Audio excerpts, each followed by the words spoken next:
Good morning students. इस video में हम डिस्कस करेंगे आंसर की मैं आपको प्रोवाइड करने जा रहा हूँ नाइन गोल्ड मेडल्स जो पोएम है। तो हम जो क्लास नाइन्थ की नई बुक आई है ना, कावेरी NCERT की, उस के ऊपर जो भी चैप्टर्स और पोएम्स उसमें हैं और उनकी जो बैक एक्सरसाइजेज हैं, इन टेक्स्ट एक्सरसाइजेज हैं, उनके ऊपर मैं आंसर कीज़ आपको प्रोवाइड कर रहा हूँ। और भी चैप्टर डिस्कस हुए हैं, जो इन डेप्थ चैप्टर डिस्कस हुए हैं पोएम्स, ठीक है, उनकी प्लेलिस्ट इस वीडियो के डिस्क्रिप्शन में मैं आपको प्रोवाइड कर रहा हूँ। और जो आंसर कीज़ मैं आपको शेयर कर रहा हूँ उनका भी प्लेलिस्ट का लिंक इसी वीडियो के डिस्क्रिप्शन में मिल जाएगा, ठीक है। दो अलग अलग प्लेलिस्ट हैं, एक आपकी डिटेल एक्सप्लेनेशन वाली और दूसरी आपकी आंसर कीज़ वाली। तो मैं इस वीडियो में डिटेल में एक्सप्लेन नहीं करूँगा, मैं आपको पहले बता दूँ, बस आपके साथ मैं आंसर शेयर कर रहा हूँ, ठीक है। जो भी एक्सरसाइजेस हैं उनकी आंसर की बना के आपको मैं प्रोवाइड कर रहा हूँ। तो पोएम है 9 गोल्ड मेडल्स। तो रिफ्लेक्ट एंड रिस्पॉन्ड के आपके जो क्वेश्चंस हैं नंबर 1, नंबर 2 और नंबर 3, ठीक है, 3 आपके क्वेश्चंस हैं। तो पहला क्वेश्चन क्या है, रिफ्लेक्ट एंड रिस्पॉन्ड का डिफरेंस बताना है ओलंपिक्स, स्पेशल ओलंपिक्स और पैरालंपिक्स में, ठीक है जी। तो ये आपको डिफरेंस के पॉइंट्स दे दिए गए हैं टेबल बना के, ठीक है। ये इवेंट दे दिया, ओलंपिक, स्पेशल ओलंपिक्स, पैरालंपिक, ये उनका मीनिंग है और ये पार्टिसिपेंट्स हैं, ठीक है। जैसे ओलंपिक में जो नॉर्मल पीपल होते हैं, ठीक है, पर्सन्स विदाउट डिसेबिलिटीज़, वो पार्टिसिपेट करते हैं। स्पेशल ओलंपिक्स में इंटेलेक्चुअल, जो ब्रेन से संबंधित डिसेबल लोग हैं, वो पार्टिसिपेट करते हैं।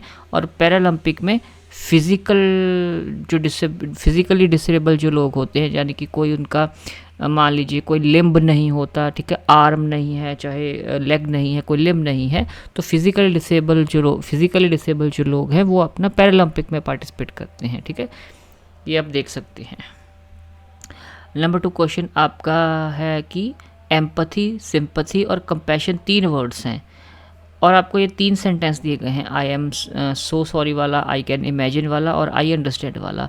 तो आपने पहचानना है कौन सा सेंटेंस एम्पथी से जुड़ा हुआ है, कौन सिंपथी और कौन सा कंपैशन। तो ये रहे आपके जो मैच किए गए हैं, आई एम सॉरी वाला सिंपथी, आई कैन इमेजिन वाला एम्पथी और आई विल स्पेंड वाला कंपैशन। अब इनकी एक्सप्लेनेशन भी दी गई है कि सिंपथी क्या होती है, एम्पथी क्या होती है, कंपैशन क्या होता है, ये आप देख सकते हैं। स्क्रीनशॉट लेना होगा वो ले सकते हैं आप, वीडियो पॉज करके देखना होगा, आपकी मर्जी है।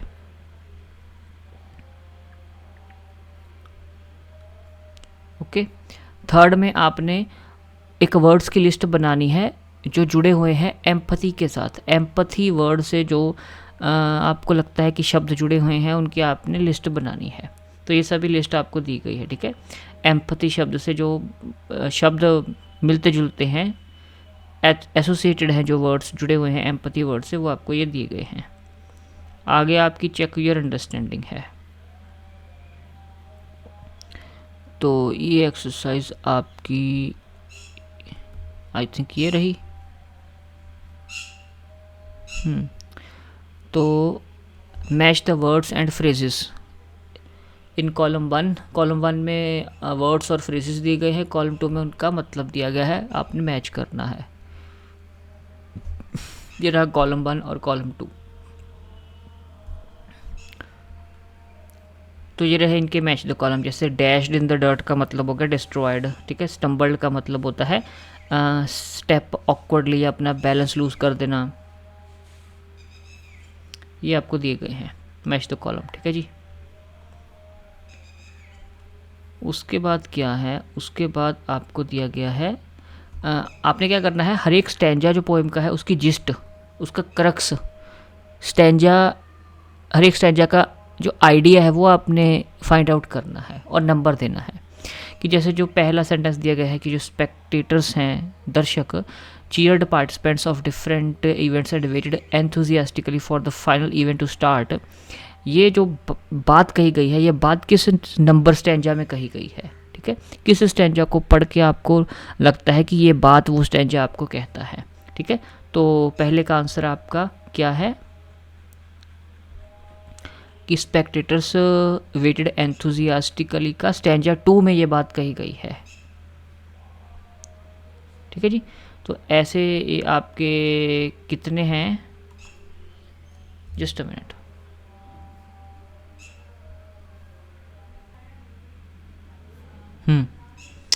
तो ये आपके 1 से लेके कितने तक हैं, 6 हो गया, 7 9 8 तक हैं, 8 तक हैं आपके ये।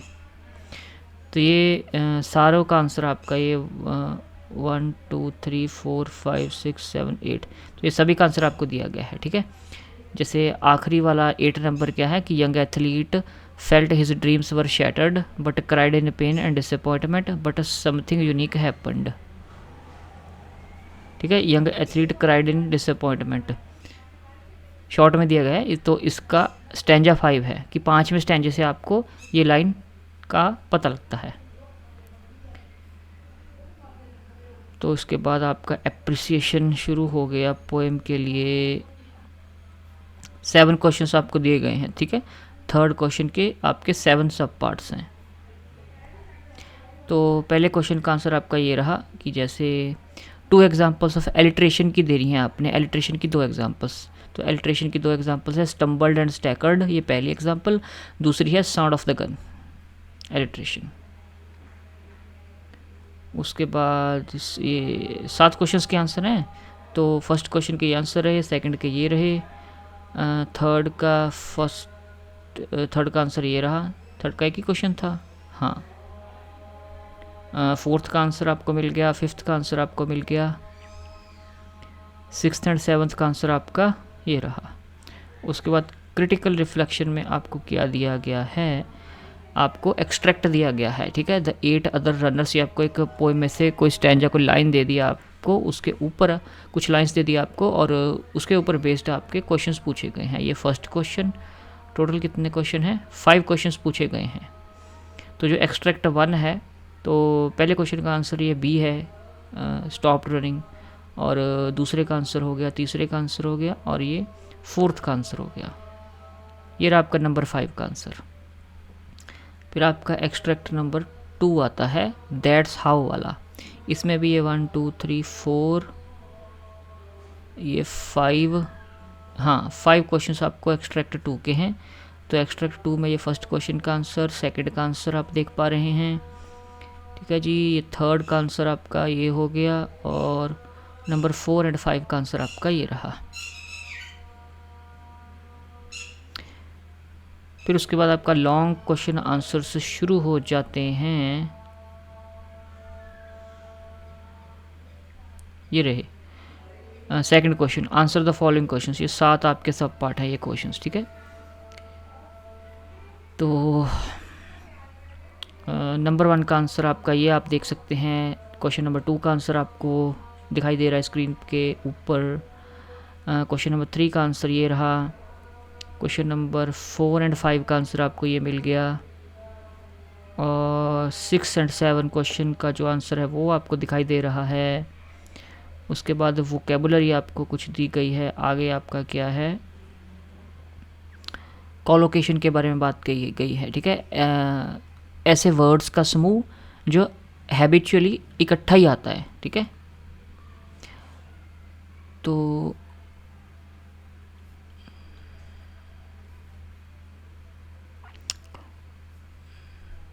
कॉलम 1 में आपको एक एडजेक्टिव दिए गए हैं, ठीक है। जैसे बिग एक एडजेक्टिव है, एक विशेषण है। तो कॉलम 2 में आपने उनके सामने 4 नाउन्स लिखने हैं जिनसे जोड़ के कॉलोकेशन बने। जैसे बिग डिसअपॉइंटमेंट, ये दोनों वर्ड्स इकट्ठे आएंगे। बिग फेलियर, इकट्ठे वर्ड आएंगे। बिग सरप्राइज, बिग डिसीजन, ऐसे आपने बताना है, ठीक है। तो हैवी का क्या बनेगा, स्ट्रॉन्ग, लार्ज, ग्रेट, इनका क्या बनेगा, तो ये आपको दिया गया है। एक मिनट, ऊपर कुछ मिस हो गया आई थिंक, हाँ ये फर्स्ट क्वेश्चन मिस हो गया था। Standing ovation adjective noun collocation की एग्जांपल है। ऐसी 2 अदर एग्जांपल्स आपने पोएम में से उठानी है जो आपकी एडजेक्टिव नाउन कॉलोकेशन है, कि 2 वर्ड्स या ग्रुप ऑफ वर्ड्स जो इकट्ठे ही आते हैं। तो यंग बॉय इकट्ठा आया है, स्टैंडिंग ओवेशन इकट्ठा आया है, ठीक है। अपनी सीट से उठ के खड़े होके ताली बजाना, स्टैंडिंग ओवेशन। तो ये 2 आपकी एग्जांपल्स हैं जो एडजेक्टिव नाउन कॉलोकेशंस की हैं जो दी गई पोएम में आई हैं। हाँ, उसके बाद आपने कॉलम 1 और कॉलम 2 वाला ये काम करना था, ठीक है। तो इसका काम ऐसा है, बिग है तो बिग, ये तो हुआ था। हैवी, तो हैवी के साथ रेन हम लिख सकते हैं, heavy rain, heavy bag, heavy traffic, heavy load, ठीक है। स्ट्रॉन्ग विंड है, strong feeling, strong argument, strong support, तो ये इकट्ठे वर्ड्स आएंगे। जैसे ग्रेट एफर्ट हम कहते हैं, ग्रेट एफर्ट, ठीक है। तो ये आपकी कॉलोकेशंस के एग्जांपल्स हैं। उसके बाद क्या है, उसके बाद है आपको ये दिखाई दे रहा होगा कि ये ब्लैंक्स दी गई हैं और कुछ वर्ड्स को अंडरलाइन किया गया है, जैसे लिटिलेस्ट, स्माइलिंग, ह्यूज, और ये बॉक्स में कुछ वर्ड्स दिए गए हैं। आपने करेक्ट एडजेक्टिव्स चूज़ करने हैं जो ये बॉक्स में दिए गए हैं, पॉजिटिव, यंगेस्ट, ये इनमें से, ठीक है। इन को चूज़ करना है अंडरलाइन किए गए जो वर्ड्स हैं उनको देख के कि उनकी जगह पे क्या आएगा, और सेम एडजेक्टिव आप 2 बार इस्तेमाल नहीं कर सकते, ठीक है।